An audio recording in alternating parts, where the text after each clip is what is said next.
Տնօրինությանը քննադատելը հեշտ է, բայց հանուն արդարության պետք է նշել, որ նաև աշխատակիցները որոշակի էթիկայի կանոններ պետք է պահպանեն։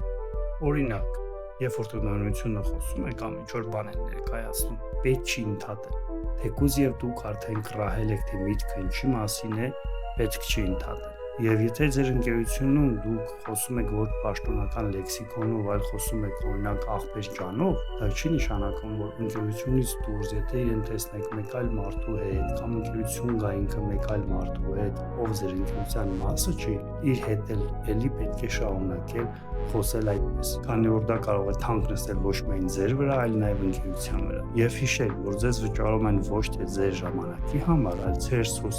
արդյունքների համար։ Ու մի բան է, եթե ձեր արդյունքները լավն են, բայց տնօրինությունը ամեն անգամ քիթ ու մռութ է անում, որպեսզի ընդառաջի ձեզ ինչ-որ հարցերում, ապա դուք ավելի լավին եք արժանի, պետք չի այդտեղ մնալ։ Շնորհավոր մայիսի 1